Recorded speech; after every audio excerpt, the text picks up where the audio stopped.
Hello दोस्तों, blind 75 में 59th day हमारा और चैन बिल्कुल नहीं है। भले ही 1 बज रहे हैं रात के, हम चालू रहेंगे। तो ये क्वेश्चन जो है, अगर तुम वैलिड ग्राफ वैलिड ट्री पे जाते हो तो अनलॉक करने के लिए सब्सक्रिप्शन या प्रीमियम मांगेगा। इसलिए हम अगेन आ जाते हैं अपने लिंट कोड पे। ठीक है, तुम फेमिलियर हो चुके होगे। मैं मीटिंग रूम और मीटिंग रूम 2 भी यहीं पे करवाया मैंने, है ना। तो ये लोग तो तुमसे लॉगिन वगैरह मांगते हैं, मगर मैं लॉगिन तो नहीं कर रहा। तो ऐसे ही देख लो, क्वेश्चन समझा दूंगा, आंसर भी समझ में आएगा। तो क्वेश्चन कह रहे हैं वैलिड ग्राफ ट्री। ठीक है, एक ग्राफ जो है, सॉरी ग्राफ वैलिड ट्री, क्या एक ग्राफ वैलिड ट्री बन सकता है? तो हमें n नोड दे रखे हैं 0 से लेके n-1 तक and a list of undirected edges दे रखे हैं। ठीक है, तो हमें अज्यूम करना है कि नो डुप्लीकेट एज है और कुछ इस तरह का, जैसे n हमें 5 दे रखा है तो एजेस हमें 0 से 1 को कनेक्ट, 1 0 से भी कनेक्ट है, 2 भी 0 से कनेक्ट है, 3 भी 0 से कनेक्ट है और 1 4 से कनेक्ट है।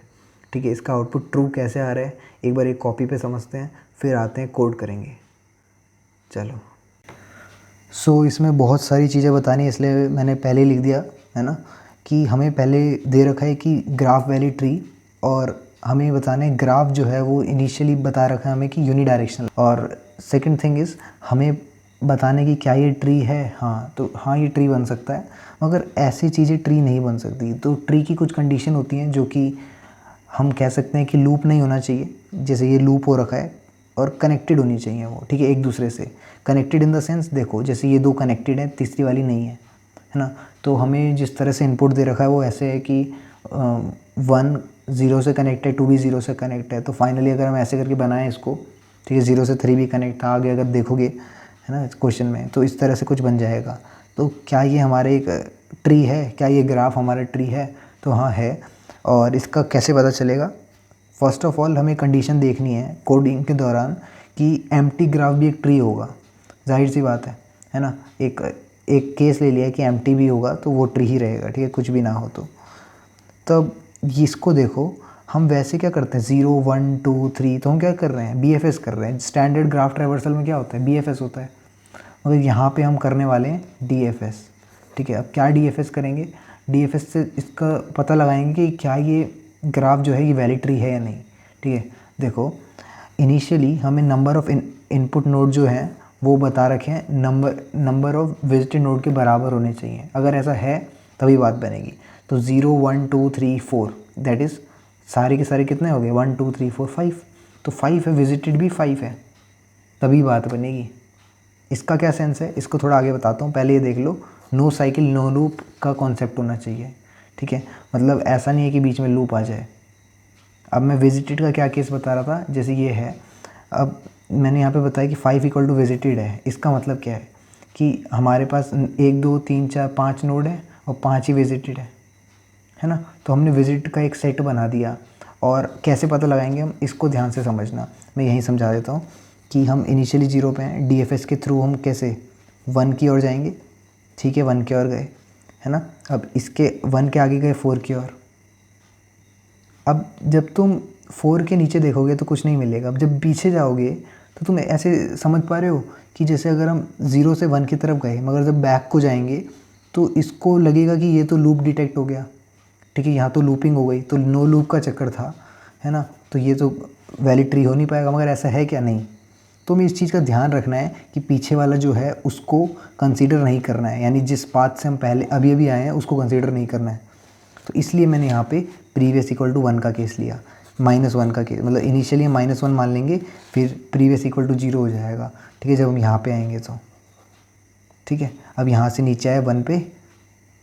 अब चेक करा, अगर प्रीवियस हमारा 0 है तो इसका मतलब हमें कोई दिक्कत नहीं है, ये कोई लूप नहीं है, ये तो प्रीवियस पाथ पे ही जा रहा है। मान लो ये वाली अटैच यहाँ पे होती है ना, तो जब हम 1 पे आते, 1 से 4 पे आते, तो प्रीवियस हमारा क्या हो जाता, 1 हो जाता। प्रीवियस हमारा 1 हो गया, तो 4 से ये 0 पे कनेक्ट हो रहा है, तो वो चेक करेगा कि क्या प्रीवियस हमारा 0 था। नहीं, प्रीवियस तो 1 था। इसका मतलब यहाँ पे साइकिल बन गई, है ना। यहाँ पे हमारा ग्राफ जो है वो वैलिड ट्री नहीं कहलाएगा। तो ऐसा लूपिंग हमें पकड़ना है। तो हम क्या करेंगे, विजिट सेट बनाएंगे, और जैसे जैसे हम ट्रैवर्स करते जाएंगे, 0 से गए 1 पे, है ना। तो 0 को डाला, फिर 1 को डाला, फिर 1 से गए 4 पे, 4 को डाला, फिर पीछे गए, है ना। प्रीवियस हम चेकिंग पे ला रखे हैं। 4 के बाद आया हमारे यहाँ पे 0 से आया 2 और फिर 0 से आया 3। तो अल्टीमेटली हमने सेट के अंदर डाल दिए। अब सेट के अंदर क्या होगा, अगर 4 के बाद 0 को जाता, मान लो ऐसे करके कुछ जाता, तो पकड़ा जाता, क्योंकि हमारे सेट के अंदर 0 पहले से मौजूद है ना। तो इस चीज़ का ध्यान रखने के लिए हमने VS नाम से विजिट सेट बनाने, ठीक है। सेकेंड थिंग इज़, इसकी लेंथ जो होगी वो 0 1 2 3 4 है ना। ये विजिट की लेंथ क्या है, 5 है, और यही हमारा नोड भी 5 है ना। फॉर एग्जांपल अगर हम यहाँ देखें, लेट्स रिमूव दिस, ठीक है। फॉर अ केस हमने 3 को रिमूव कर दिया, तो यहाँ से भी 3 रिमूव हो गया, तो 1 2 3 4 हो गया। तो इसकी लेंथ कितनी हो गई, 4 हो गई। मगर हमारे पास जो नंबर ऑफ़ इनपुट नोड है वो तो 5 थी ना, तो 4 नॉट इक्वल टू 5, तो इसलिए यहाँ पे गड़बड़ हो जाएगी। तो इस चीज़ का भी ध्यान रखना, है ना, कि यहाँ पे तो हमने चलो ये प्रीवियस इक्वल टू 1 तो मैंने समझा दी, जब हम 4 पे जाएंगे तो 1 प्रीवियस हो जाएगा और हमें रिटर्न करना है ट्रू, ठीक है, अगर अब प्रीवियस हमारा 1 है तो। और इसकी टाइम और मेमोरी कॉम्प्लेक्सिटी रहेगी एज प्लस वर्टिस, है ना, O ऑफ n रहेगी, है ना, दोनों ही। अब ये जो मैंने खिचड़ी तुम्हें करके समझाई है ना, इसको कोड के थ्रू समझाता हूँ, ठीक है। कोड में ही है जो दम है, तो चलो आ जाओ। सो यहाँ पे सॉल्यूशन क्लास के अंदर हमने वैलिड ट्री एक फंक्शन बना रखा है जिसमें n इंटीजर होगा, दैट इज़ n 5 ले रखा था हमने, है ना। और एजेस जो होंगे वो लिस्ट ऑफ अनडायरेक्टेड एजेस होंगे और यहाँ पे लिस्ट होगी, है ना, उसकी।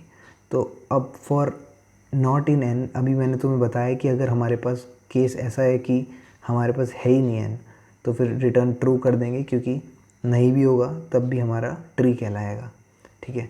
अब मैंने HM मान लिया एडजेसेंसी लिस्ट को, ठीक है। तो मान लेते हैं कि HM एक हैश मैप क्रिएट कर दिया मैंने, डबल करली ब्रेसेस के अंदर I को कॉलन लगा के पॉइंट कर दिया खाली लिस्ट से, ठीक है, for I in range n। तो n हमारा 5 था, तो ऐसे 0 से लेके 4 के लिए खाली खाली मिल जाएगा ये, ठीक है। तो मैंने एजेस के अंदर हमारे पास इनपुट में दे रखा था ना, क्या इनपुट में 0 1 0 2 ये सब दे रखे हैं, तो मैंने इन दोनों को ही पकड़ लिया आपस में n1 और n2 बोल के, और मैंने हैश मैप के अंदर n1 के हैश मैप में अपेंड करवाया n2 को और n2 के हैश मैप में अपेंड करवाया n1 को। तो अल्टीमेटली हमारा एक ट्री जैसा रूप आना शुरू हो गया, ठीक है। तो हम एक क्या करेंगे, विजिट सेट बनाएंगे VS नाम से, कि पता लगे कि क्या हमारा सेट विजिटेड है या नहीं, है ना। तो अब जैसे मैंने तुम्हें बताया था एक DFS यूज़ करेंगे, और प्रीवियस हमें प्रीवियस का भी हम पॉइंटर रखेंगे कि पता रहे कि प्रीवियस वाला कौन सा था, तो I और प्रीवियस ले लिया।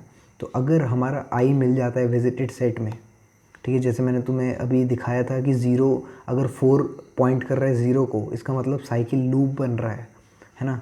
तो अब 4 जब 0 को पॉइंट करेगा तो 0 तो हमें विजिट सेट के अंदर मिल जाएगा, है ना। अगर मिल जाएगा तो फिर फॉल्स रिटर्न कर दो, ठीक है। दूसरा फॉल्स का कंडीशन कहाँ आएगा, अगर ऐसा नहीं है तो हम क्या करेंगे, शुरू में तो हमारा विजिट सेट एकदम खाली है ना, तो उसमें ऐड कर देंगे I को, ठीक है। तो इनिशियली जैसे 0 गया, फिर 1 गया, मैंने विजिट सेट का जो बनाया था डब्बा, उसमें वो सब घुसाने पे लगा था ना, फिर अल्टीमेटली उसकी लेंथ देखनी थी, तो वही तो कर रहे हैं। तो विजिट सेट में ऐड करते जाएंगे। अब for J in hash map जो एडजेसेंसी लिस्ट का लिया था हमने, I के हैश मैप में J देखो, अगर J इक्वल टू प्रीवियस है, यानी हमारा प्रीवियस वाला लूप है, तो वो तो कोई लूप नहीं कहलाएगा, है ना, वो तो बैक ट्रैक हो गया। तो ऐसे केस में हम मतलब 0 से 1 पे आए, तो 1 से 0 पे जाएंगे तो कुछ नहीं होगा, तो कंटिन्यू कर देंगे। तो अगर J इक्वल टू प्रीवियस निकला, है ना, तो कंटिन्यू। इनिशियली प्रीवियस हमारा क्या रहेगा, -1 रहेगा, तो वो मैंने नीचे कर रखा है, ठीक है। अभी आते हैं उस पर। For if J is equal to previous, यानी J प्रीवियस निकला तो कंटिन्यू कर दो। इफ़ नॉट DFS, J क्या है हमारा, I है ना, इस चीज़ को समझना। और प्रीवियस क्या है हमारा, I है। दोबारा से बोलता हूँ, J हमारा I है और I हमारा प्रीवियस हो गया, है ना, क्योंकि प्रीवियस पे हमारा ith पोजीशन जो थी वो आ जाएगी, क्योंकि जब हम पीछे जाएंगे, जैसे 1 के बाद हमने 4 भी देख लिया, अब हम पीछे तो जाएंगे ना, 0 हमारा 2 से भी कनेक्टेड है, 3 से भी कनेक्टेड है, तो उसको चेक करने के लिए हम DFS के अंदर J, I डाल देंगे। तो इफ़ नॉट, अगर नहीं है ऐसा, DFS नहीं आ रहा है इसका, ठीक है, यानी कंटिन्यू होने में दिक्कत है ना, इसका मतलब लूप कहीं बन रहा है, तो रिटर्न कर दो फॉल्स, ठीक है। एल्स रिटर्न कर देंगे ट्रू। तो अगर ये दोनों कंडीशन अनसेटिस्फाई रही तो ट्रू रिटर्न हो जाएगा और आगे आगे चलता रहेगा। तो अल्टीमेटली हमें जो रिटर्न करना है वो DFS of 0 that is the first node है ना, और -1 that is the previous, default previous हम -1 ले लेते हैं। एंड क्यों लिया, क्योंकि हमारा जैसे 5 equal to length of visit, कितने हमने विजिट सेट में काम करा है ना, तो लेंथ ऑफ VS, तो मैंने बताया था तुम्हें 5 इक्वल टू 5 आ रहा है तभी आगे बढ़ेंगे, मतलब तभी हमारा एक्सेप्टेड वो वैलिड ट्री कहलाएगा, और 5 इक्वल टू 4 वाले केस में नहीं होगा। तो इसका भी ध्यान रखना कि जितने नोड हैं हमारे पास उस वो इक्वल आने चाहिए लेंथ ऑफ विजिट सेट के, ठीक है। और साथ में हम DFS से जो रिज़ल्ट आ रहा है वो ट्रू या फॉल्स उसके अकॉर्डिंग भी काम चलेगा।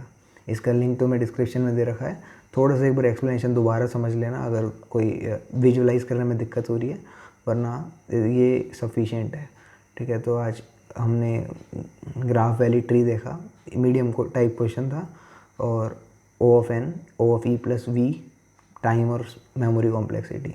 मिलते हैं अगली वीडियो में। मैं हूँ केशव, आप देख रहे हैं टेक एड।